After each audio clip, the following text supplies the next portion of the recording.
আমরা যখন সংসদের কথা বলি, সংসদটা আসলে সরকার নিয়ে শুধু হয় না, বিরোধী দলও সেখানে থাকে। বিরোধী দলের ভূমিকাটা আপনার সংসদে কেমন দেখেছেন? বিরোধী দলের মনে করছিলাম না জানি কি অনেক বুদ্ধিমান এবং একটা বড় দল পাইছে, 68টা সিট পাইছে, তারপরে মহিলা আসন আরও 8টা পেয়ে 76টা সিট হয়েছে। আমার ধারণা ছিল, আমরা শুনছি যে একদম রেজিমেন্টেড, অনেক লেখাপড়া জান, অনেক কিন্তু আমি দেখলাম পার্লামেন্টে যাওয়ার পর আমার কাছে মনে হইল যে তারা বোধহয় এটাকে খুব হাইয়েস্ট অর্জন হিসাবে নিয়ে নিছে, যে আমরা যে আসনগুলো পেয়েছি এইটা বোধহয় এই জীবনের সর্বশ্রেষ্ঠ পাওয়া। কেন বলছি কথাটা, এবং ওনাদের বাড়ির উপরে এখন আমার বিরোধী দলের আমিরের বাড়িতে কিন্তু জাতীয় পতাকা 5 বছর উত্তোলিত থাকবে। এটা তার জন্য একটা বিশাল বিজয়, আল্লাহ যদি চান। আমি নর্মাল নিয়মে বলছি, যদি চান, এবং এটা তারা তো বড় বিজয় দেখছে। যেমনিভাবে রিপন ভাইয়ের একটা বিজয় দেখছে। কোন বিজয় জানেন?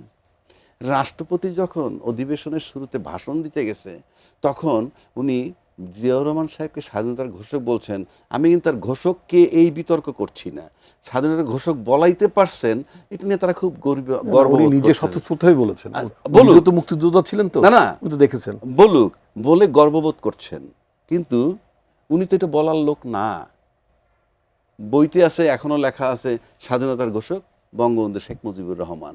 সেটা থাকা সত্ত্বেও জিয়ার নামটা উনি পড়েছেন, এবং ওনাদের কোনো একজন এমপি বলছেন এটা আমাদের বিরাট অর্জন। তো একইভাবে জামাত ভাবতেছে এটাও আমাদের অর্জন, আমার বাড়িতে 5 বছর পতাকা থাকবে। তা না হলে আপনি পার্লামেন্টে দাঁড়াইয়া আর কিছু না হোক, নাম্বার 1, জুলাই সনদ নিয়ে কথা হচ্ছে না, জুলাই সনদ একেবারে ঢাকা পড়ছে। 2, যখন বলা হইল সংসদের ভিতরে বসে নানান বাহানা হইতো নির্বাচন নিয়ে, তাই স্বাক্ষর করেছি। কই, আমি জামাতের পক্ষ থেকে তো জোরালো প্রতিবাদ দেখি নাই।